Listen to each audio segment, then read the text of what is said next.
Climate company TNGC's transforming wastewater into a valuable resource while creating greener campuses, recharging groundwater, naturally occurring microorganisms to restore the campus water balance while delivering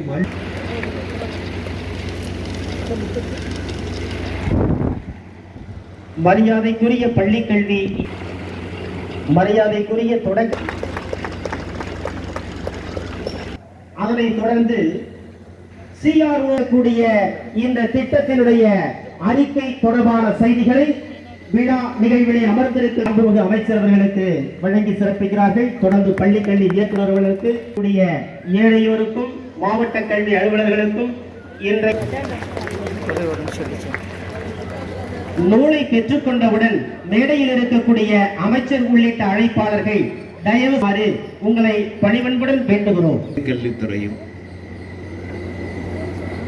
நீர் எழில் பள்ளியின் ஒரு அருமையான தீர்வினை வழங்குவது பள்ளி கல்வித்துறை அமைச்சர் அவர்களை நாம பயன்படுத்தி பள்ளி வளாகத்தை அழகூட்டுவது என்றதுதான் இதனுடைய கான்செப்டே.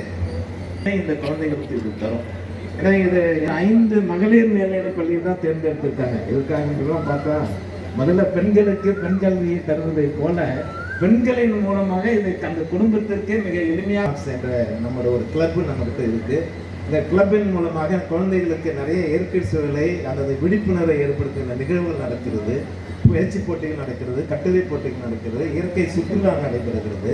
எனவே நம்முடைய துறையை பார்த்தோம்னா குழந்தைங்களுக்கு ஒரு மல்டிவேரியஸ் மல்டி இன்டெலிஜென்ஸ் வாய்ப்புகளை கொடுக்கக்கூடிய அளவுக்கு தான் நம்ம ஒவ்வொரு நிகழ்வுமே இங்கே எடுத்து சென்று கொண்டிருக்கின்றார்கள். ஏன்னா அந்த வகையில் தான் இது எதெல்லாம் நம்ம எடுத்துக்கலாம் அப்படின்னா கழிவுநீர் சுத்திகரிப்பிலிருந்து எப்படி ஒரு இயற்கையை மாற்ற முடியும், மண்ணுக்கான ஒரு உரத்தை எப்படி தர முடியும், மண்ணுக்கான நுண்ணுயிரிகளை எவ்வாறு இந்த நீரின் மூலம் கொடுக்க முடியும், இப்படிப்பா இது அறிவியல் பாடத்தோடு குறிப்பாக 6ஆம் வகுப்பிலிருந்து 9ஆம் வகுப்பு படிக்கக்கூடிய குழந்தைகளுக்கு அங்கே தாவரங்களை பற்றி படிக்கின்றார்கள். நீர் மாற்று மேனேஜ்மெண்ட் பற்றி படிக்கிறோம். எப்படி சுத்தமான காற்று, சுத்தமான நீர்